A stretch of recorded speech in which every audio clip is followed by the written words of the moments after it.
à tous les dirigeants des pays dits du Sahel, tous les pays ravagés par le franc CFA. Hier,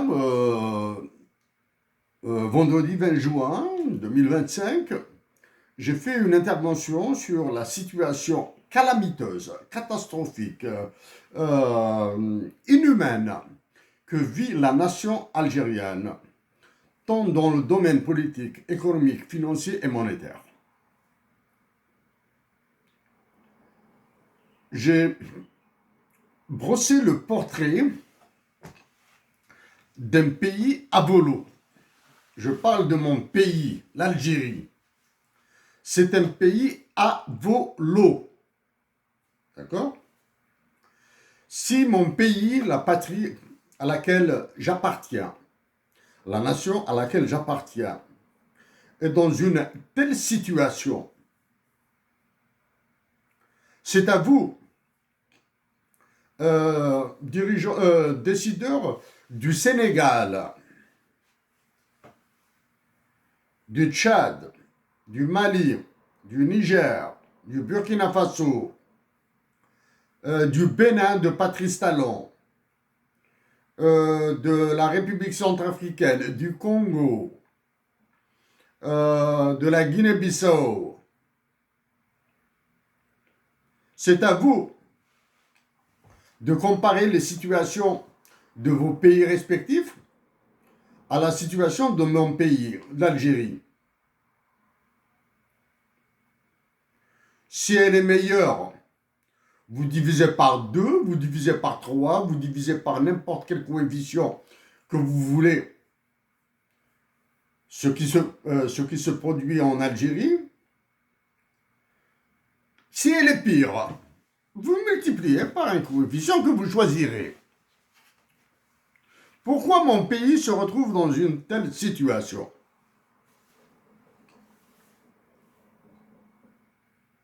Parce qu'il y a une dictature militaire? Parce que la présidence de l'Algérie est une conciergerie, c'est la conciergerie de Macron? Parce que la nation algérienne est devenue non performante économiquement à cause des politiques publiques nationales et des politiques imposées par le FMI et la Banque mondiale? Dans mon intervention d'hier, j'ai expliqué comment s'articule la guerre qui a été déclenchée par Emmanuel Macron entre l'Algérie et les Émirats arabes unis, comment des fonds vautours vont prendre possession des ressources monétaires, financières et monétaires de l'Algérie via la finance islamique pilotée à partir du Bahreïn. Okay. J'ai expliqué en quoi la négation de l'identité des Algériennes et des Algériens est en partie responsable de la situation inhumaine que vivent mes compatriotes. Nous sommes le 21 juin, solstice d'été. Dans moins de 2 semaines, ce sera la date anniversaire de l'indépendance du pays, le 5 juin 1962. Le 25 juin prochain, c'est la date anniversaire mortifère de l'exécution du démiurge Lounas Mahtoub. L'assassinat de Lounas Mahtoub en Algérie, dans une perspective, pas comparaison, est pire que celle de Victor Jara au Chili. Des militaires chiliens ont coupé les mains à Victor Jara avec une hache dans le stade de Santiago, au Chili. Non content, non satisfait de l'amputation à la hache devant des spectateurs, devant des témoins qui criaient. Ils l'ont rafalé. Donc à vous, chef d'État des pays de la zone CFA, et je vise particulièrement le Sénégal et le Bénin de Patrice Talon. Je m'adresse avec un cœur plein de compassion et d'amitié aux Maliens, aux Nigériennes et Nigérians, aux Burkinabés, pour leur dire, le Mali va gagner une soixantaine de millions de dollars à cause de l'idiotie, de la stupidité, des conneries des militaires, des deux côtés, militaires algériens et militaires maliens. L'Algérie sera obligée de payer 60 millions de dollars en réparation du drone que l'armée algérienne a battu, une cinquantaine de millions de dollars pour le coût du drone à proprement parler, et une dizaine de millions de dollars de frais de corruption et de rémunération des négociateurs. Ceux qui feront la médiation entre l'Algérie et le Mali seront payés. Ceux qui accepteront les montants de dédommagement seront corrompus, tant du côté algérien que du côté malien. Voilà. Ça, c'est pour la partialité. À vous, dirigeants du Mali, du Niger, Burkina Faso, Tchad, Sénégal, Bénin, je vous l'ai dit et je vous le répète, c'est la nation algérienne qui vous sauvera. Je vous ai dit que le continent africain est un continent abattu par ses dirigeants. Les peuples africains sont assassinés par leurs dirigeants.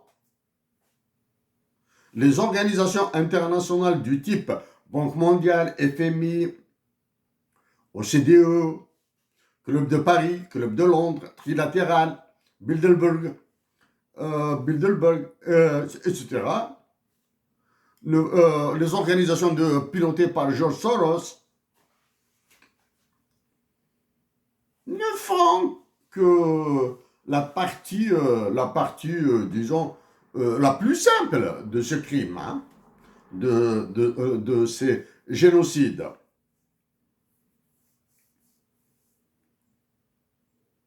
Au Premier ministre du Sénégal d'abord et au président du Sénégal ensuite. Vous devez partir en Algérie ou inviter vos homologues algériens. Vous vous ressemblez. Il y a une nuance. Les généraux du Sénégal sont absents dans tout ce qui se passe au Sénégal. C'est une chance, là. Hein. Vos généraux sont absents. Mais ils interviennent en arrière-plan, là. Hein. Ils font pression sur le Burkina, le Mali et le Niger pour qu'ils rejoignent la CEDEAO. Je vous le répète encore une fois. La CEDEAO, la BCEAO, l'UEMOA, la Banque des États de l'Afrique de l'Ouest, l'Union africaine elle-même sont des organisations criminelles.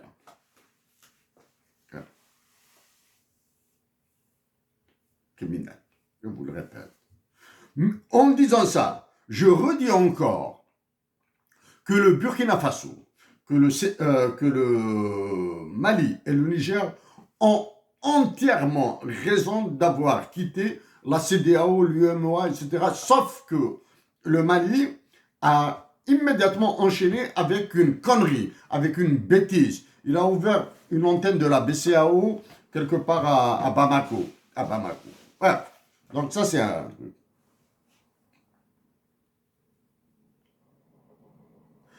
Tous les pays qui sont en guerre,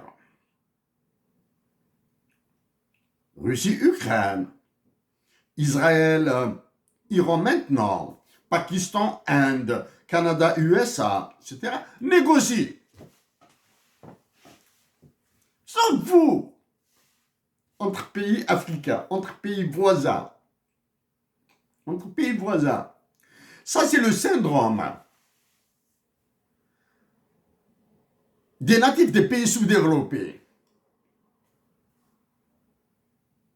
Croyant qu'ils perdraient en honneur s'ils négociaient, s'ils négociaient même dans des confrontations tendues, stressées, ils croient qu'ils perdraient quelque chose là. Ils ne feront que gagner. Mais complexe que vous êtes, j'ai raison et personne d'autre n'a raison, n'a meilleure raison que la mienne. Donc vous continuez. En Algérie, c'est la dictature a ruiné les droits de l'homme.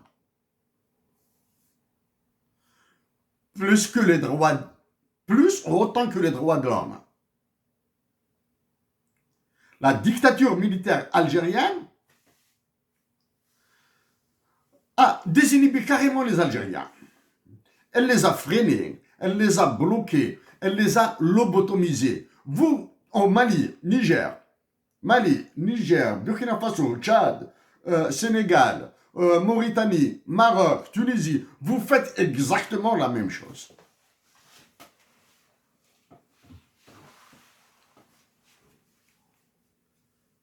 En pleine crise, en pleine situation de désastre, le FMI continue à imposer sa loi aux Algériens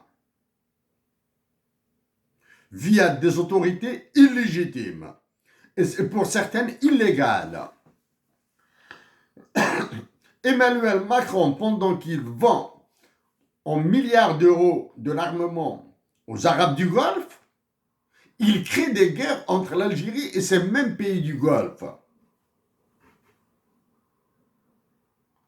À vous, dirigeants de facto de ces pays, de tous ces pays ravagés par le franc CFA, cessez de mentir à vos peuples en invoquant le terrorisme. Le plus grand terrorisme, c'est le terrorisme exercé par le président de la France, le roi Emmanuel Macron, sur vous. Vous qui avez peur de lui, vous qu'il a mis à plat ventre pour certains et à genoux pour d'autres.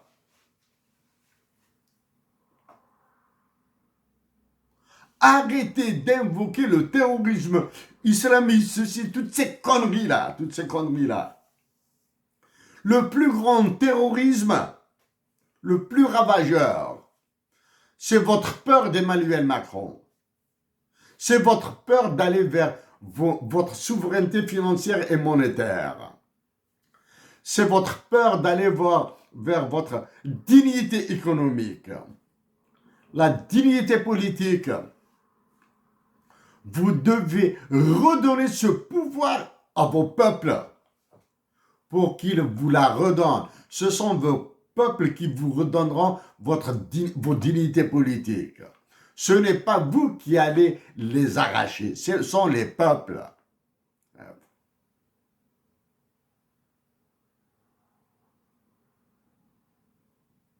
Mon pays, l'Algérie, va souffrir.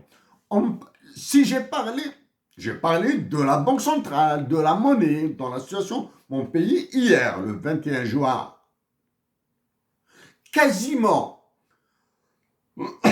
tout ce que j'ai touché est dans votre ignorance.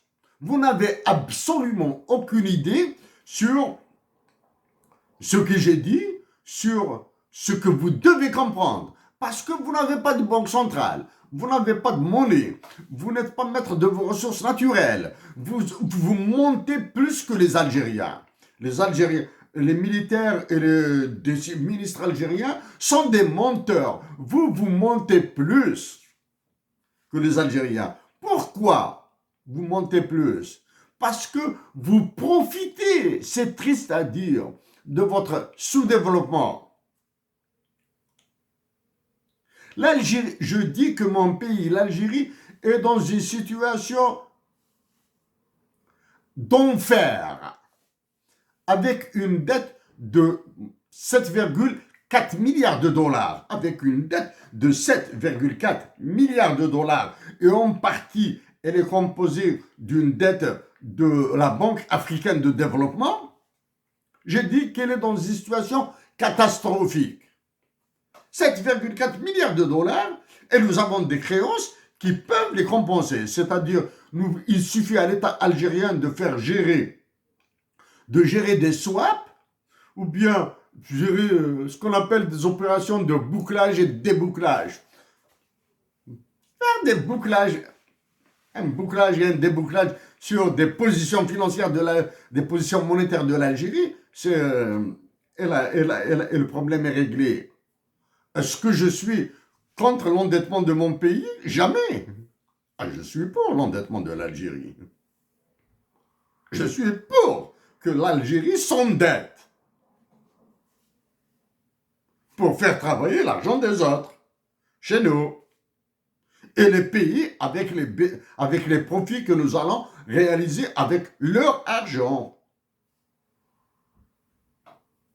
Hein? Vous, chef d'État, le formalisme langagier m'oblige à dire vous, chef d'État des pays de la zone CFA.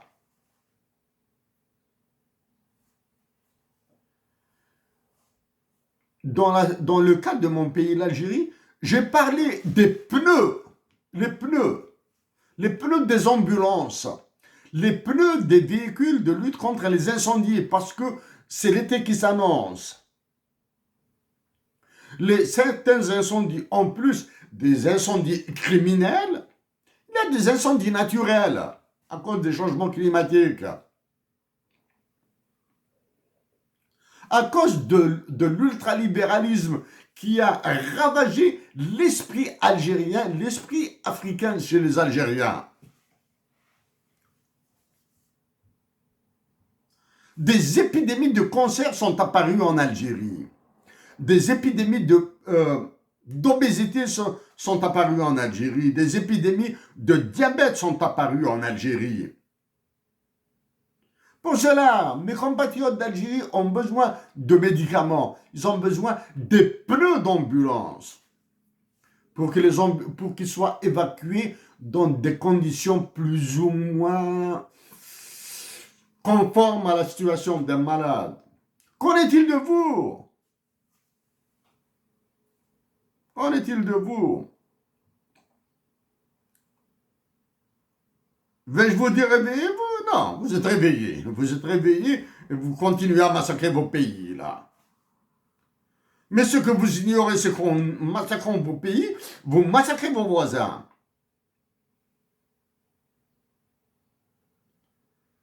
Ce que mes compatriotes d'Algérie doivent comprendre, c'est qu'en se faisant massacrer, ils acceptent que les Nigériens, Libyens, Tunisiens, Marocains se fassent massacrer, tous les peuples d'Afrique. Réveillez-vous, dirigeants des pays ravagés par le franc CFA. Dites à Emmanuel Macron que vous êtes des hommes. Avez-vous vu ce qui s'est passé lors du dernier G7 en Alberta, à Kananaskis, ici au Canada? Le président des États-Unis d'Amérique a quitté le G7. Le roi de France et votre pharaon, Emmanuel Macron, dit qu'il s'est amusé à parler de l'objectif de Donald Trump en quittant le G7. Dans une réaction extrêmement cinglante. Le président des États-Unis d'Amérique l'a appelé Gentil Emmanuel. Ensuite, il lui a dit qu'il se trompe souvent. Il a cru, le roi Emmanuel Macron, qui vous écrase, a cru que c'est le même Donald Trump du premier mandat de 2016. Ai-je besoin de défendre Donald Trump? Non. Arrêtez de croire à la chute, à l'effondrement économique des États-Unis d'Amérique. Non, non, non, non. Tant que vous n'avez pas entendu une chute de la bourse de Tokyo, la bourse de Londres, ou la bourse de Francfort, ou bien la bourse de Paris, tiens, la bourse de Paris, s'il n'y a pas d'effondrement, ça veut dire que tout va bien là. Hein? Et maintenant, même si ces bourses s'effondrent, les États-Unis d'Amérique ont d'abord le patriotisme des Américains et ils ont la force intellectuelle, recherche, critique nécessaire pour surmonter ce genre de crise. Et ils ont la puissance de feu. Pendant qu'Emmanuel Macron impose à la Russie et à l'Ukraine de continuer leur guerre, il est en train de supplier l'équivalent de Attlee, le premier ministre anglais qui a remplacé Winston Churchill en 1945. Là, l'actuel. C'est un toutou. Avez-vous vu son visage quand il regardait Emmanuel Macron? Ce qu'a fait Emmanuel Macron, il est mégalomane, il est hyper intelligent et vous avez peur de lui. Emmanuel Macron est hyper intelligent. Il vise un troisième mandat. Il va créer la 6e République en France. Donc ce même Emmanuel Macron a dit qu'il défendra le Canada. Défendra le Canada contre qui? Contre les États-Unis? Non, j'ignore pourquoi les autorités politiques du Canada se sont tues. Pourquoi aucun journaliste, surtout de la presse francophone canadienne, n'a réagi à un tel mépris, à une telle condescendance. Emmanuel Macron, hyper intelligent qu'il est, puissant, mégalomane, se propose de défendre le Canada. En faisant, en jouant sur le Québec français, puis toutes ces salades, toutes ces conneries-là. Maintenant, mais si Emmanuel Macron fait tout ça entre la Russie, l'Ukraine, le Canada, les États-Unis d'Amérique, mais pas entre Israël et la Palestine, mais pas entre Israël et l'Iran. Vous conviendrez avec moi que le problème, la guerre entre Israël et l'Iran n'a rien à voir avec la Palestine. Vous conviendrez avec moi que cette guerre n'a absolument rien à voir avec l'armement détenu par l'Iran. C'est plus profond que ça, c'est plus profond. Cherchez les raisons. À vous tous, réveillez la dignité africaine.